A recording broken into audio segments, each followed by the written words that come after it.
I should have known something was wrong when Mom started calling me sweetie again. My name is Summer and I'm 32 years old. I've been an ATM for my family since I was 16 and got my first job at the hardware store. But this story isn't about teenage me. It's about the moment I realized that being the reliable daughter would cost me everything I'd worked for. Summer, honey, can you swing by this weekend? Mom's voice was sugar sweet through the phone. Your father and I have something exciting to discuss with you. I was elbow deep in structural calculations for a 40-story office building, but I closed my laptop anyway. That's what I always did. Drop everything for family. Sure, Mom. What's going on? Oh, we'll talk when you get here. Bring that contractor friend of yours, Roman, right? We might need his opinion on something. The house looked the same as always when I pulled into the driveway Saturday morning. Same peeling paint, same sagging front porch that I'd been begging Dad to let me fix for years. Roman's truck was already there. There's my brilliant daughter, Dad boomed as I walked through the front door. He was wearing his good shirt, the one he saved for church and family photos. Mom appeared from the kitchen, practically glowing. Summer, perfect timing. Roman's been telling us the most interesting things about home renovations. Roman looked uncomfortable, shifting his weight from foot to foot. We'd known each other since college, and I could read his expressions like blueprints. Something was off. What's this about? I asked. Well, Dad cleared his throat. Your mother and I have been thinking. This old house has been in the family for 30 years. It's got good bones, but it needs work, Mom finished. Serious work. And who better to oversee it than our daughter, the engineer? I felt that familiar flutter of pride mixed with obligation. You want me to help with renovations? More than help, Mom said, her eyes bright. We want you to manage the whole project. Design it, oversee it, make it beautiful. Think of it as an investment in the family's future. Roman caught my eye and gave an almost imperceptible shake of his head, but I was already mentally cataloging everything that needed fixing. The foundation settling, the outdated electrical, the roof that leaked every winter. It would be expensive, I said carefully. We're talking major structural work, not just cosmetic updates. We know, Dad said. That's why we're asking you. You understand these things. And he exchanged a look with Mom. And we were hoping you might consider it a family investment, Mom said. You know how much this house means to us, to all of us. There it was, the ask. Not just my expertise, but my money too. How much are we talking about? I asked. Roman shifted again. Summer, maybe we should... Ballpark, Dad interrupted. Maybe 80, 90,000 for everything? My entire savings account flashed before my eyes. Every overtime shift, every skipped vacation, every dollar I'd squirreled away from my own future. But this was family. This was the house where Kyle and I had grown up, where Mom still hosted Christmas dinner, where Dad taught us to ride bikes in the driveway. I'd need to do a full assessment first, I heard myself saying. Get permits, check the foundation, make sure we're not missing anything structural. Mom clapped her hands together. Oh, Summer, this is going to be wonderful. The house will be gorgeous when you're finished with it. Where's Kyle? I asked. Shouldn't he be part of this conversation? Another look passed between my parents. You know your brother, Mom said with a laugh. He's got his hands full with Marley and everything. Besides, this kind of project needs someone with your... skills. Translation: Kyle couldn't be bothered, and they needed my money. I'll think about it, I said. Of course, sweetie. Take your time. But I could see it in their faces. They already knew my answer. They always did. Summer would come through. Summer always came through. Roman walked me to my car afterward. You sure about this? He asked quietly. It's family, I said, the words automatic. Yeah, but Summer, I know what you're going to say, but it's not just about them. It's about preserving something that matters. He nodded, but his expression stayed troubled. Just be careful, okay? Make sure everyone's on the same page about expectations. I drove home thinking about blueprints and budgets, about the satisfaction of taking something broken and making it whole again. I was already mentally designing the new kitchen layout when I stopped by Mom's car to grab my purse. Her phone was sitting on the passenger seat, screen lit up with a text message. He'll love the house. Everything's finally falling into place for him. I stared at those words until the screen went dark, my reflection staring back at me from the black glass. Him, not us, not the family, him. 3 weeks later, I was drowning in permits, contractor schedules, and my own stupidity. The electrical panel needs a complete overhaul, I told Mom over the phone while juggling my coffee and a stack of inspection reports. We're talking another $12,000 minimum. Oh, her voice went flat. That seems like a lot. Mom, the wiring is from 1987. It's not up to code, and honestly, it's a fire hazard. Well, you're the expert. Do whatever you think is best. Whatever I thought was best. With my money. While working 60-hour weeks at my actual job, I'd already transferred $43,000 from my savings to cover the foundation work and new plumbing. Roman's crew had been at the house for 2 weeks, and every day brought new surprises buried in the walls. Summer! Kyle's voice boomed across the construction site as I pulled up after work. He was standing on the front porch like he owned the place, beer in hand, gesturing wildly at Roman. Hey, Kyle. I grabbed my hard hat from the back seat. What brings you by? Just checking on the progress, making sure my sister isn't getting ripped off. He grinned that charming smile that had gotten him out of trouble his entire life. Roman caught my eye and shook his head slightly. Everything okay? I asked. Your brother here has some opinions about the kitchen layout, Roman said carefully. Opinions? Kyle threw his arm around my shoulders. Come on, Sum. You've got to admit the island's a little small. Marley and I were thinking... Marley and you? Well, yeah. I mean, we'll be spending time here too, right? Family dinners, holidays. We want to make sure it's functional for everyone. I stepped out from under his arm. Kyle, this is Mom and Dad's house. Of course it is, but it's the family house, you know? We all have a stake in it. Roman was suddenly very interested in his clipboard. What kind of stake? I asked. Kyle's smile flickered. I just mean, we're all family. What's good for one of us is good for all of us. Right. Speaking of which, how much are you contributing to this renovation? Summer. His voice took on that wounded tone he'd perfected by age 10. You know I would if I could, but with the wedding expenses and now Marley's pregnant... Pregnant? The word hit me like a sledgehammer.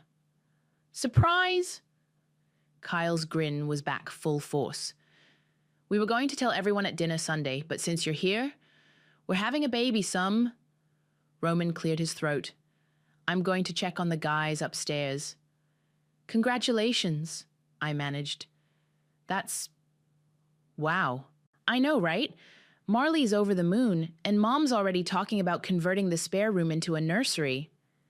The spare room here? Well, yeah. I mean, we'll need somewhere to stay when we visit with the baby. Hotels are expensive, and with a newborn, I felt something cold settle in my stomach. Kyle, how often are you planning to visit? I don't know, weekends, holidays, however often Mom and Dad want to see their grandchild. He took a long pull from his beer. Actually, Marley was wondering if you could look into adding a bathroom upstairs. You know, for convenience. Another bathroom. Just a half bath. Nothing fancy. That's another $15,000 minimum. Kyle waved his hand dismissively. You're so good with this stuff. I'm sure you'll figure out a way to do it cheaper. I stared at him, really looked at him, designer jeans, expensive watch, craft beer that cost more per bottle than most people spent on lunch. Meanwhile, I was wearing the same work clothes I'd had for 3 years because every spare dollar was going into this house. Where are Mom and Dad? I asked. Inside somewhere. Mom's showing Marley paint samples. I found them in what used to be the living room, now gutted down to the studs. Mom was holding up color swatches, while Marley, glowing and beautiful, nodded enthusiastically. Summer, Mom beamed. Perfect timing. We're picking colors for the nursery. I thought we were renovating Mom and Dad's house, I said. We are, sweetie, but we want it to be welcoming for everyone, especially our future grandchild. Marley placed a protective hand over her still flat stomach. I hope you don't mind us having opinions. I know this is your project. It's not my project, I said. It's supposed to be what Mom and Dad want. And we want our family to be comfortable here, Mom said firmly. All of our family. Dad appeared from the kitchen, covered in drywall dust. Summer! Good, you're here. The contractor was asking about the bathroom addition upstairs. Kyle mentioned that. It makes sense, doesn't it? With the baby coming and all? I looked around the room, at Mom, practically vibrating with excitement about her future grandchild. At Marley, young and pregnant and already making herself at home. At Dad, who'd never asked me what I wanted, not once in 32 years. Where's Kyle? I asked. Outside, I think, Dad said. Why? Just wondering how much he's contributing to his bathroom addition. The room went quiet. Summer, Mom's voice carried a warning. Don't start.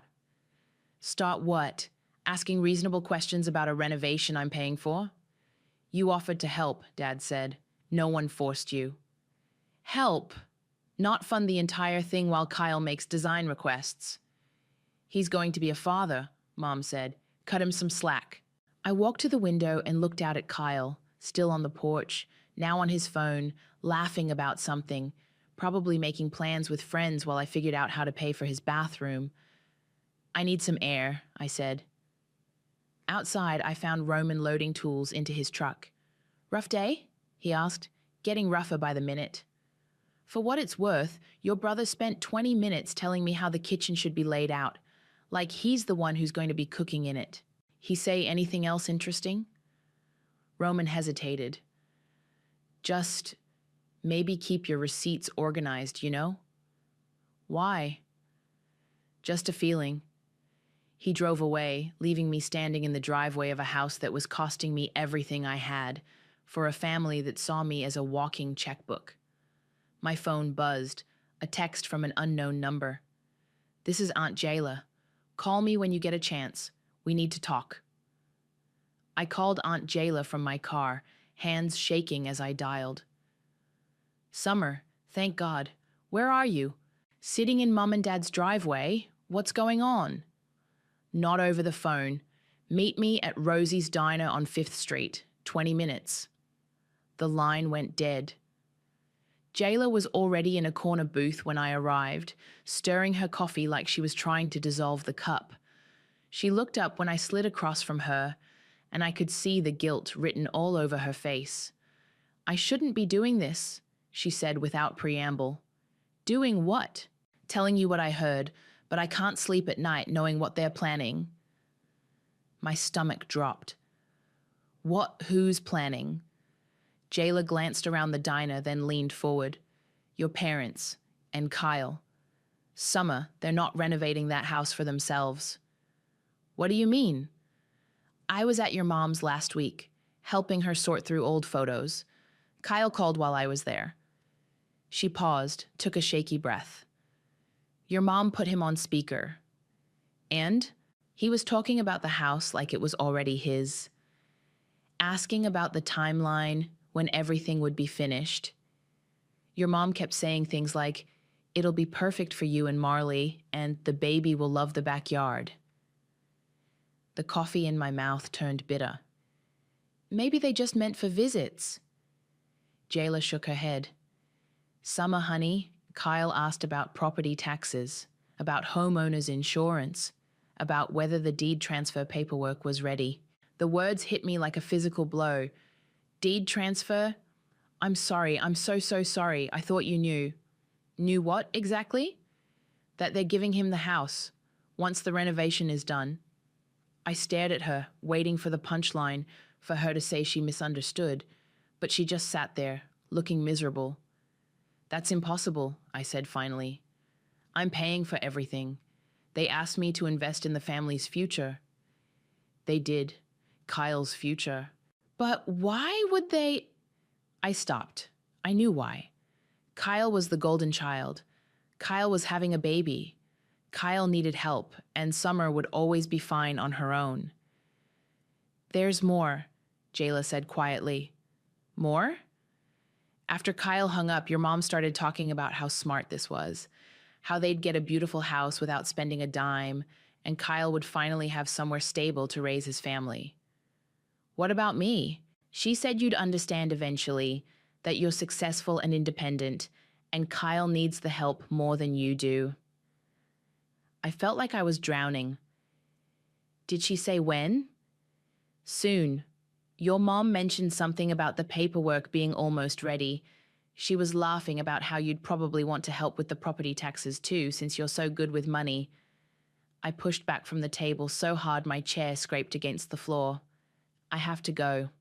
Summer, wait. But I was already walking out, my vision tunneling, my hands numb. I sat in my car for 10 minutes trying to process what I'd just heard. Then I drove straight to my parents' house. The construction crew was gone for the day. Kyle's car was still in the driveway, along with a silver sedan I didn't recognize.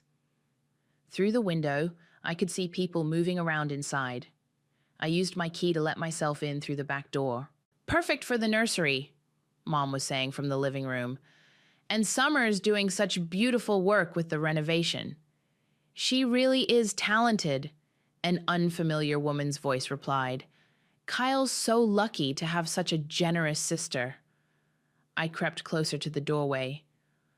Oh, Summer's always been the responsible one, Mom said.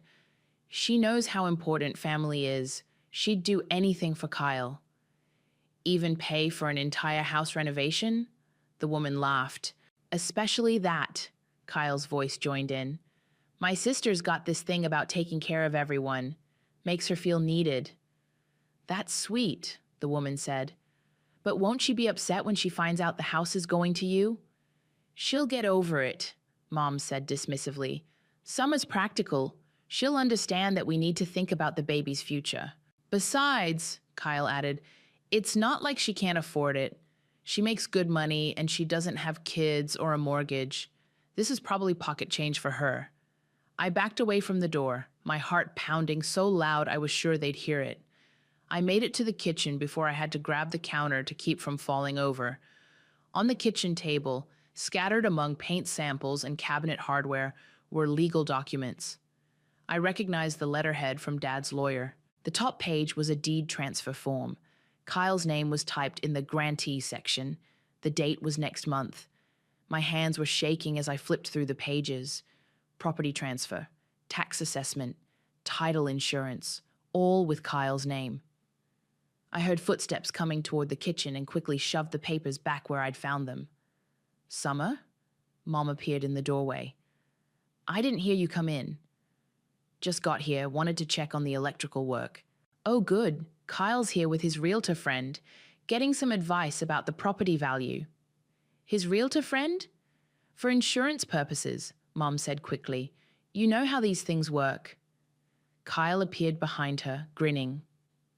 Hey, Sum, meet Jessica. She's helping us understand the market value of the improvements you're making. Jessica, a polished woman in her 40s, shook my hand. Your brother's told me so much about your work. This renovation is going to add serious value to the property. Value for who? I asked. Kyle's smile faltered slightly. For the family, of course.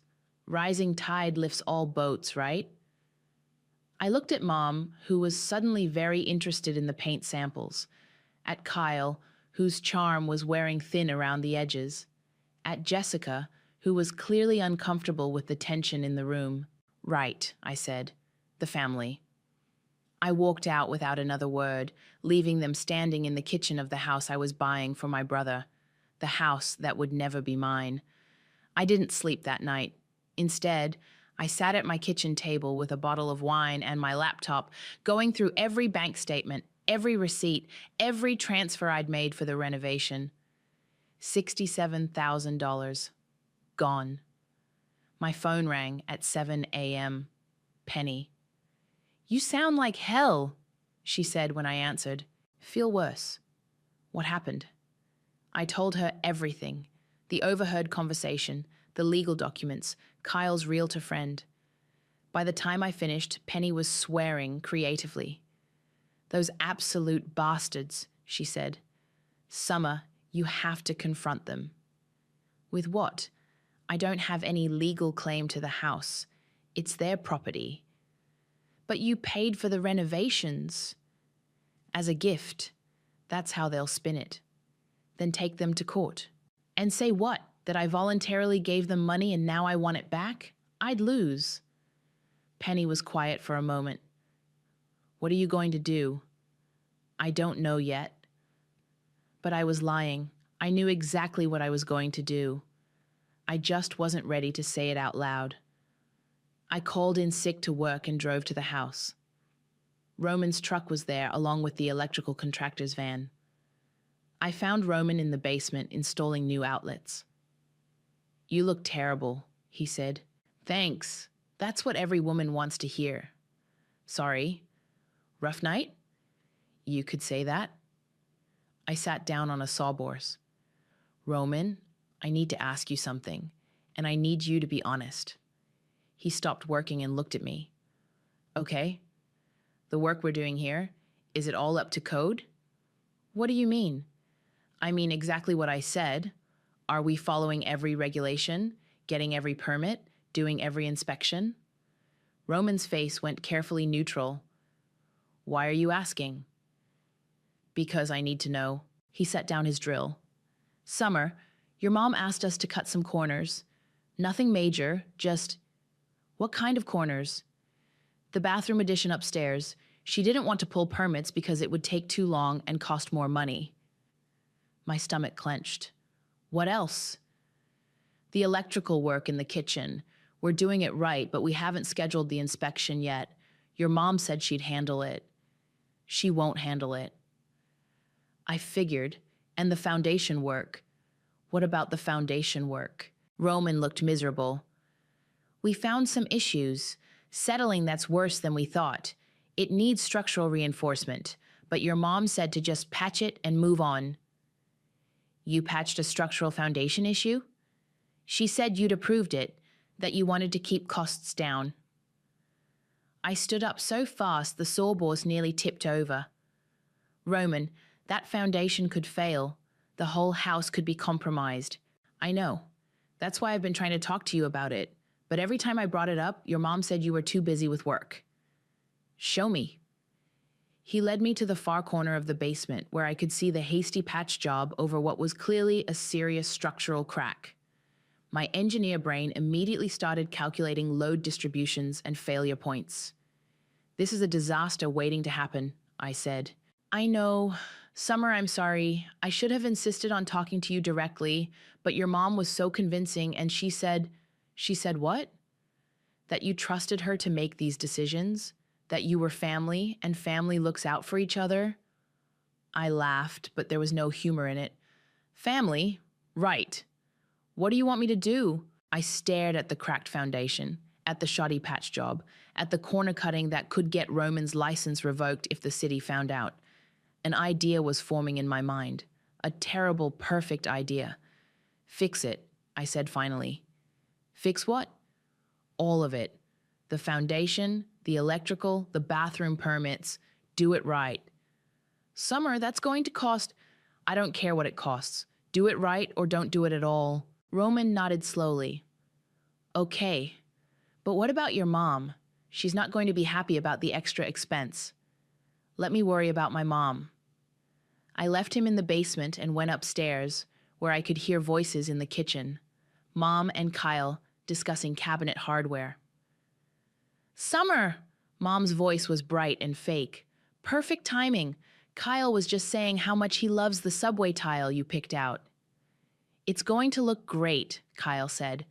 "Really adds value to the space." "Value," I repeated. "Well, yeah, I mean, when it comes time to sell..." Kyle caught himself. "I mean, if Mom and Dad ever decide to downsize..." "Right, If they ever decide to downsize, Mom jumped in quickly, which won't be for years and years. We love this house. It's our forever home. Your forever home that you're giving to Kyle? The words hung in the air like smoke. Kyle's face went white. Mom's mouth opened and closed like a fish. Summer, Mom started, I don't know what you think you heard. I heard Kyle asking about property taxes. I heard you talking about deed transfers. I saw the paperwork on the kitchen table. Kyle found his voice first. Summer, let me explain. Explain what? How you've been planning to steal the house I'm paying to renovate? It's not stealing, Mom said defensively. It's family planning. Kyle needs stability for his new family. And I need my $67,000 back. That was a gift, Kyle said quickly. You can't just take back a gift. Watch me. I pulled out my phone and started taking pictures. The unfinished work, the code violations, the unpermitted bathroom addition. What are you doing? Mom asked. Documenting everything. Every shortcut, every violation, every corner you made Roman cut to save money. Kyle stepped forward. Summer, you're being ridiculous. Am I? Because from where I'm standing, it looks like you're about to inherit a house that's not up to code. A house that could be condemned if the right person reported the violations. Mom's face went pale. You wouldn't. I looked at her, this woman who'd raised me to be responsible and generous and selfless, who'd taught me that family came first, always, who was now standing in a kitchen I'd paid for, defending her decision to give away the house I'd renovated. Try me, I said. The next 2 weeks were a masterclass in family manipulation. Mom called every day, her voice dripping with wounded innocence. Summer, honey, I think there's been a misunderstanding. Can we talk? Dad tried the guilt approach. Your mother's been crying herself to sleep. This isn't like you, sweetheart. Kyle went straight for emotional blackmail. Marley's stressed about all this family drama. You know, stress isn't good for the baby. I documented every conversation, every text, every voicemail. Meanwhile, I worked late into the night, cross-referencing building codes, pulling permit records, and building a case that would make any city inspector salivate. The breakthrough came when Roman called me at work. Summer, we need to talk, in person. I met him at a coffee shop near my office. He looked like he hadn't slept in days. Your mom came by the site yesterday, he said without preamble. And she offered me an extra $5,000 to keep quiet about the foundation issues. She what? Said it was a bonus for good work, but she made it clear that she didn't want me discussing any problems with you anymore. I set down my coffee cup carefully. What did you tell her? That I needed to think about it. Roman leaned forward. Summer, I can't afford to lose my license over this. If the city finds out I did unpermitted work, covered up structural issues, they won't find out from me.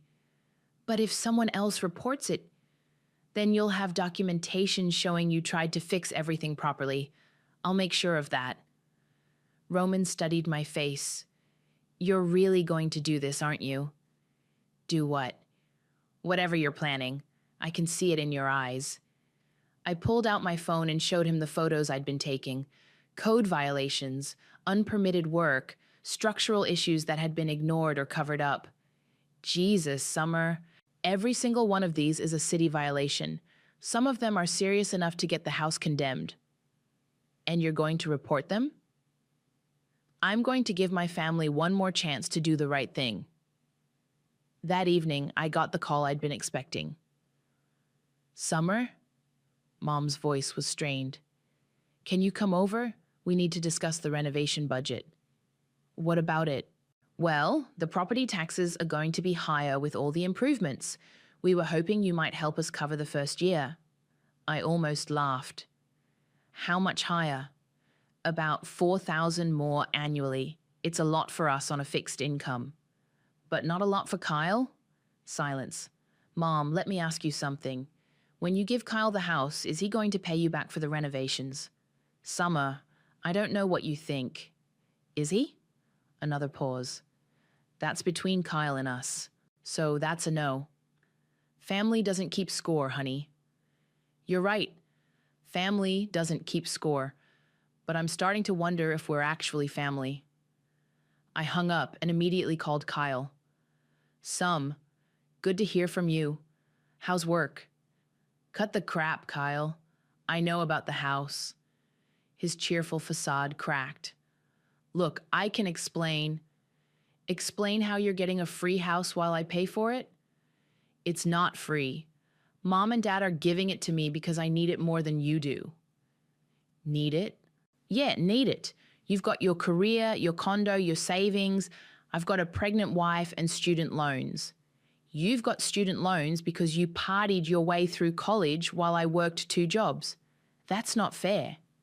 What's not fair is me spending my life savings on a house you're going to inherit. Kyle's voice hardened. Nobody forced you to pay for anything. You're right, nobody forced me. I chose to help my family. Stupid me.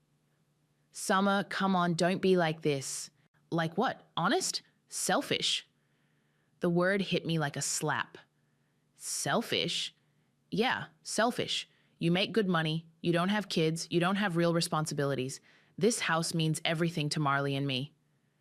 And what does it mean to me? You'll be fine. You always are. I hung up and sat in my car outside their house, watching the lights in the windows. My money had paid for those new windows. My money had paid for the electrical work that powered those lights. My money had paid for the foundation that held up the walls that contained their laughter and their plans and their future. My phone buzzed. A text from Marley. Summer, I hope you know how grateful we are for everything you're doing. The baby is going to love growing up in this house. Kyle says you're the best sister anyone could ask for. I stared at the message for a long time. Then I opened my laptop and began typing a formal complaint to the city building department. Every code violation, every unpermitted addition, every structural issue that had been ignored or covered up. I attached photos, referenced specific building codes, and provided a detailed timeline of when each violation had occurred. Before I could change my mind, I hit send. My phone rang immediately. Roman. Summer, I just got a call from your mom. She's panicking about something. What did you do? I gave them what they wanted. What do you mean? They wanted me to be responsible for the house, so I'm being responsible. Summer, Roman, make sure all your paperwork is in order. Document everything you've tried to fix. Keep records of every conversation where you recommended proper permits or inspections. Why? Because tomorrow morning, the city is going to be very interested in that house. I hung up and drove home, where I poured myself a glass of wine and waited for my phone to start ringing. It didn't take long. The first call came at 6:47 a.m. Summer, what have you done? Mom's voice was shrill with panic. Good morning to you too, Mom. Don't you dare take that tone with me. There are city inspectors at the house. They have clipboards and cameras and they're talking about violations. Huh. That's weird. Summer Elizabeth, I know this was you. I sipped my coffee. I have no idea what you're talking about. They're saying the bathroom upstairs was built without permits. They're taking pictures of the foundation. Roman looks like he's going to throw up. Maybe you should have gotten proper permits. You told us it would be fine. I told you no such thing. I told Roman to do everything by the book. You're the one who asked him to cut corners.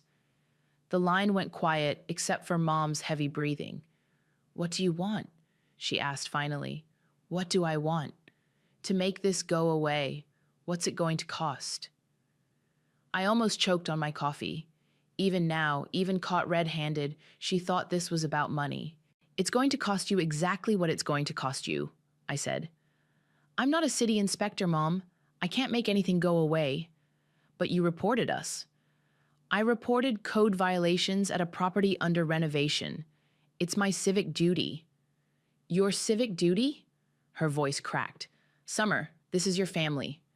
Is it?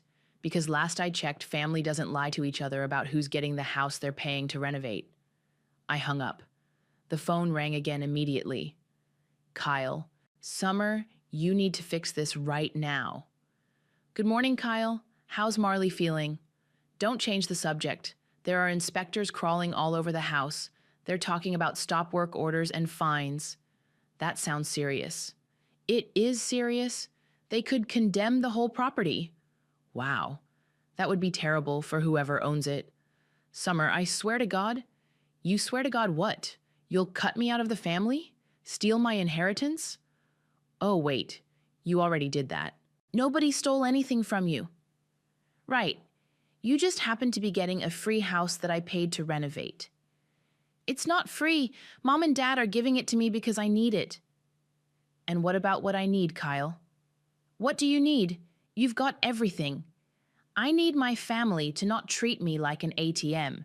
I need my parents to not lie to me. I need my brother to not be a selfish, entitled brat who thinks the world owes him everything. You're being a vindictive bitch, and you're being exactly who you've always been. I hung up again. By noon, I had 17 missed calls and 43 text messages. I ignored them all and went to work, where I spent the day designing load-bearing structures for people who actually paid me for my expertise. At 5 o'clock, I drove to the house. The scene was exactly what I'd expected. A red stop work order plastered on the front door, Roman's truck gone, Kyle's car in the driveway, along with Dad's sedan and a car I didn't recognize. I used my key to go in through the back door. Completely ruined, someone was saying in the living room. A man's voice I didn't recognize. There has to be something we can do, Dad said. Mr. Harper, I'm going to be honest with you. The violations are extensive. The unpermitted bathroom, the foundation issues, the electrical work that wasn't inspected. This is going to be expensive to fix. How expensive? Kyle asked.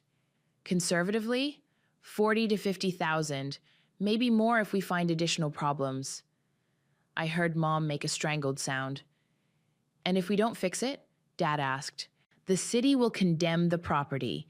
You won't be able to live here, and you certainly won't be able to sell it.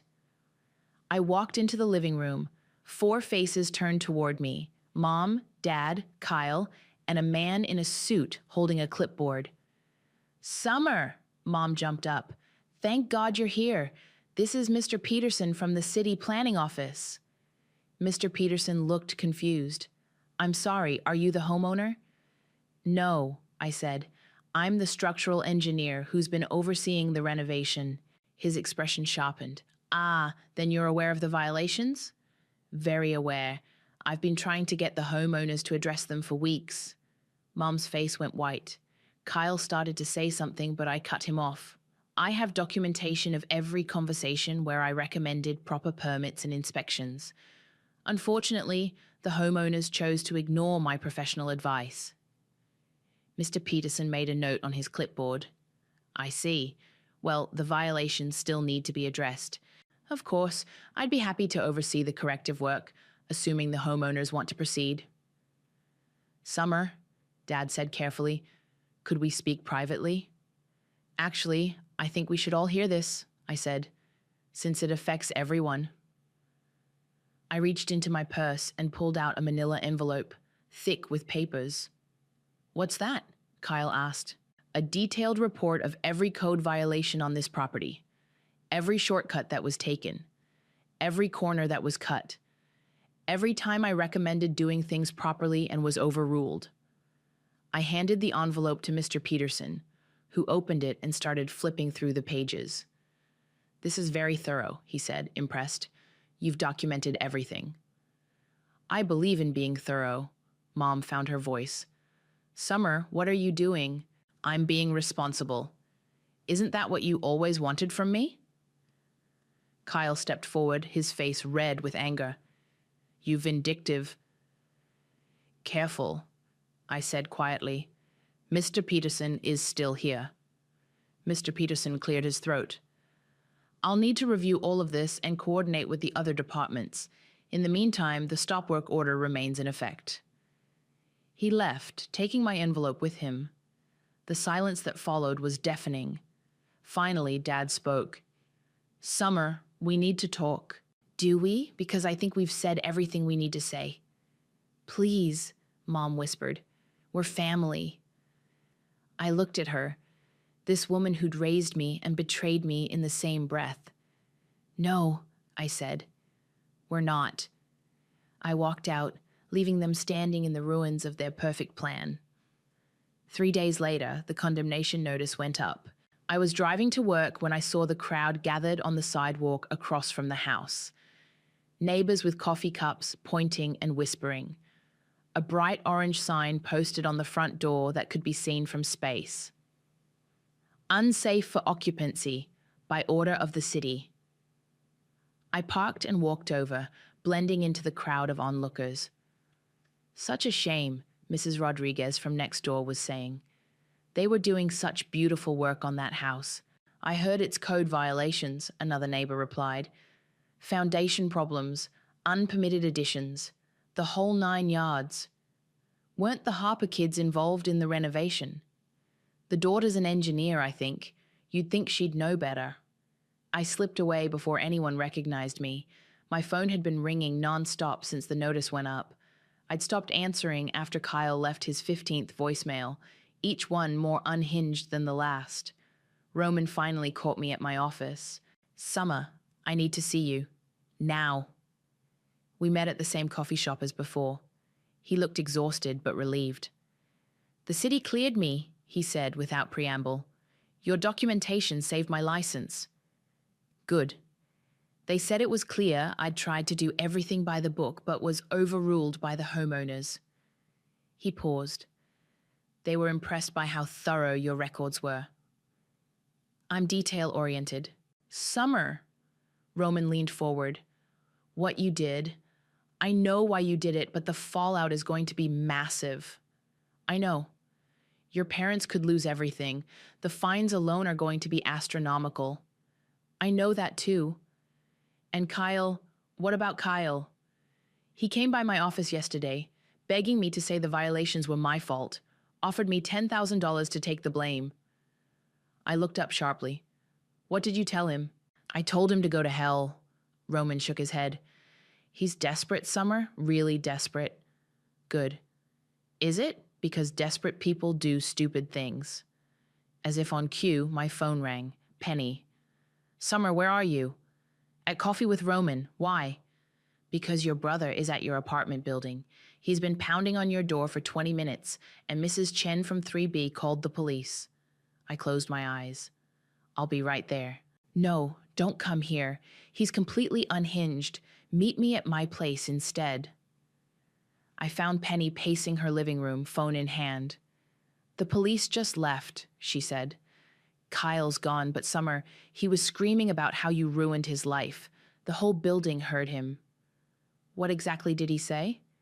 That you were jealous and vindictive, that you sabotaged the house because you couldn't stand to see him happy, that you destroyed his family's future out of spite.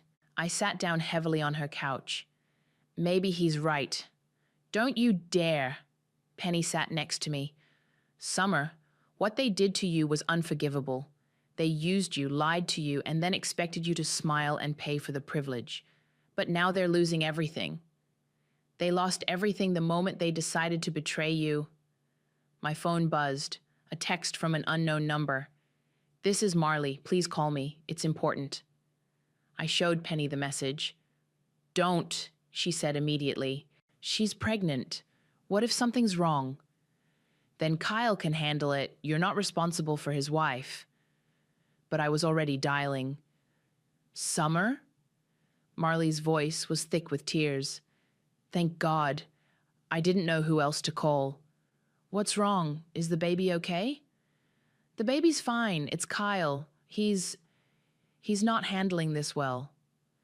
What do you mean? He hasn't slept in 3 days. He keeps talking about lawyers and lawsuits and ways to make you pay.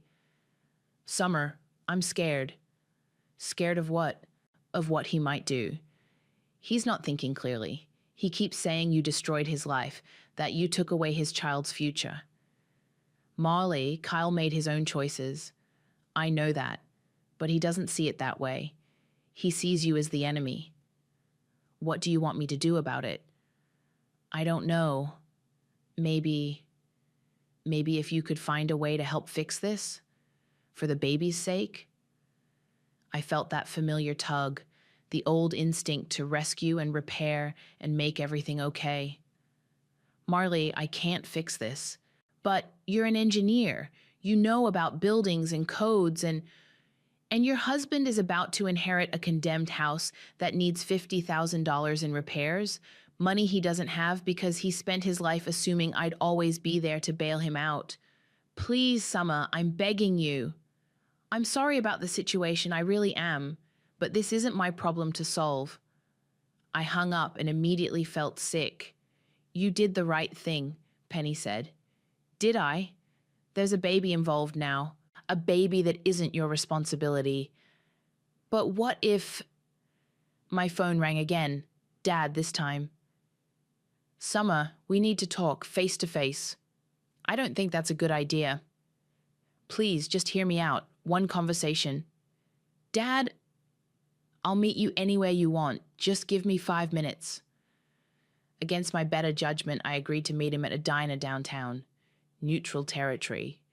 He was already there when I arrived, looking older than I'd ever seen him, gray-faced and hollow-eyed. Thank you for coming, he said as I slid into the booth across from him. 5 minutes. Summer, I know you're angry. Angry doesn't begin to cover it. You have every right to be. What we did was wrong. I stared at him. What you did? Planning to give Kyle the house without telling you. Using your money for renovations you'd never benefit from. It was wrong, and I'm sorry. Are you? Or are you just sorry you got caught? Dad flinched. I deserve that. You deserve a lot more than that. The house is going to be demolished, he said quietly. The city says it's not worth the cost to bring it up to code. I know. We're going to lose everything. The house, our savings, probably our credit. At our age, we'll never recover. That's unfortunate. Summer, please, I'm begging you, help us fix this. I looked at this man who'd raised me, who'd taught me to ride a bike and helped me with homework and walked me down the aisle at my college graduation, who'd also stood by while his wife planned to steal from me. No, I said. Summer. No, Dad, you made your choice. Now live with it. I stood up to leave. Your mother's in the hospital, he called after me. I stopped. Stress-induced chest pains. She collapsed yesterday when the demolition notice came. I turned around slowly. Is she okay? She will be. But Summer, this is killing her, literally. Then maybe she should have thought about that before she decided to screw over her daughter. I walked out, leaving him sitting alone in the booth. But as I drove home, I couldn't shake the image of Mom in a hospital bed, machines beeping around her. Maybe Penny was right. Maybe I'd done what needed to be done. So why did victory feel so much like drowning? I was staring at my laptop screen, trying to focus on structural calculations, when someone knocked on my apartment door. Hard, insistent knocks that made my stomach clench. Summer, I know you're in there. Kyle's voice, muffled but angry. We need to talk. I didn't move from my kitchen table. Summer, open the damn door. More pounding. My neighbor's dog started barking. I'm not leaving until you talk to me. I grabbed my phone and called building security, but before I could dial, the knocking stopped. I heard footsteps retreating down the hallway. My phone rang immediately. Unknown number. Hello? Miss Harper, this is Attorney David Kim. I represent your parents in a legal matter. My blood went cold. What kind of legal matter? They're exploring options regarding the property damage caused by your complaint to the city. I'd like to schedule a meeting to discuss potential resolution. There's nothing to resolve. Miss Harper, your parents are facing financial ruin. Surely we can find a mutually beneficial solution. Let me be clear, Mr. Kim. I reported legitimate code violations. If my parents are facing consequences, it's because they chose to ignore building codes and lie to their contractor. That's one interpretation of events. It's the only interpretation that matters. Don't call me again." I hung up and immediately called Penny. "They're threatening to sue me," I said when she answered. "For what? Reporting code violations?" "I don't know, but they hired a lawyer." "Summer, you documented everything. You have Roman's testimony, the city's inspection reports, your own professional records. They don't have a case. But they can still drag me through court, cost me money I don't have. Money you don't have because you spent it renovating their house." I was quiet for a moment. "Penny, what if I made a mistake?" "What kind of mistake?" "What if I should have just walked away? Let them have the house, cut my losses, moved on with my life. And let them get away with stealing from you? Maybe it would have been easier. Easier isn't the same as right." That evening, I drove past the house. The demolition had started. Heavy machinery sat in the driveway, and half the roof was gone. The beautiful kitchen I'd designed was exposed to the sky, cabinets hanging at odd angles. I parked across the street and watched the destruction. A car pulled up behind me, Roman's truck. He got out and walked over to my window. "Thought I might find you here. Just wanted to see it." "Mind if I sit?" I unlocked the passenger door. Roman climbed in and we sat in silence, watching the house come apart. "Any regrets?" he asked finally. "Every day." About reporting the violations? About all of it. About trusting them.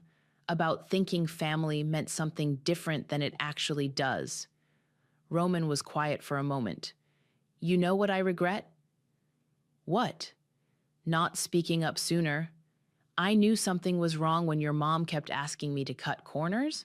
I should have insisted on talking to you directly. It wouldn't have changed anything. They would have found another contractor." "Maybe, but at least you would have known the truth earlier." My phone buzzed. A text from an unknown number. "Summer, this is Aunt Jayla. Can you meet me tomorrow? I have something that belongs to you." I showed Roman the message.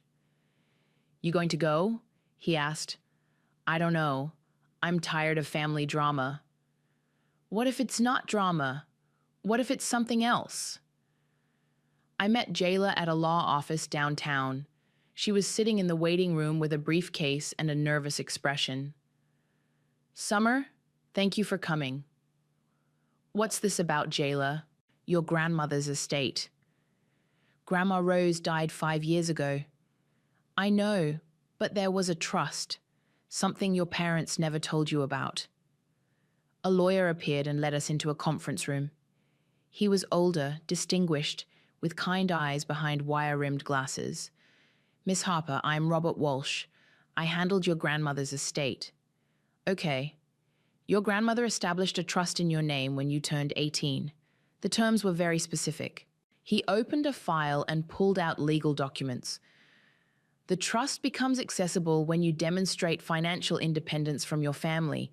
Your grandmother was concerned about certain family dynamics." "What kind of dynamics?" "She felt you were being taken advantage of. The trust was designed to activate when you stopped enabling what she called destructive family patterns." I stared at him. "How much money are we talking about?" $150,000, plus interest accumulated over 14 years. The room spun. "What?" "Your grandmother was quite wealthy, Miss Harper. She left the bulk of her estate to this trust, with instructions that it only be released when you proved you could stand up for yourself." Jayla leaned forward. "Summer, she knew. Even back then, she knew how they treated you." "But why didn't anyone tell me?" "Because," Mr. Walsh said, "your grandmother specifically requested that you not be informed until the conditions were met. She wanted you to find your own strength, not rely on the promise of inheritance." And reporting the code violations demonstrated that you were finally willing to prioritize your own well-being over family manipulation, the trust activated last week. I sat in stunned silence. "There's more," Jayla said quietly. "Your grandmother left letters for you to read when the trust was released." Mr. Walsh handed me a sealed envelope with my name written in Grandma Rose's careful handwriting. I opened it with shaking hands. My dearest Summer, I read aloud, if you're reading this, it means you've finally learned to value yourself as much as you value others. I watched for years as your parents treated you like a bank account rather than a daughter. I watched Kyle take and take while you gave and gave. I hoped you would find your strength before it was too late. The money in this trust is not a reward for cutting ties with family. It's a foundation for building the life you deserve. Use it wisely. Use it for yourself. You are worth so much more than they ever let you believe. Love always, Grandma Rose. I looked up to find both Jayla and Mr. Walsh watching me with gentle expressions. She loved you very much, Jayla said. She just wanted you to love yourself too. I drove to the demolition site one last time. The house was completely gone now, just a pile of rubble and a concrete foundation. I parked and walked to the edge of the lot. My phone rang. Mom. Summer. The lawyer says you inherited money from Grandma Rose. That's right. Well, that's wonderful news. Maybe now you can help us get back on our feet. I looked at the empty lot, at the foundation that would need to be broken up and hauled away before anything new could be built. No, Mom, I can't. But we're family. No, I said firmly. We're not. Not anymore. I hung up and blocked the number. Then I pulled out a piece of paper, the blueprints I'd drawn for my own house, the one I'd been dreaming about for years, but never thought I could afford. I spread the plans on the hood of my car and looked at them in the fading light. A modest house with good bones, built to last, designed for someone who understood the value of a solid foundation. I folded the blueprints carefully and got back in my car. It was time to build something that was truly mine.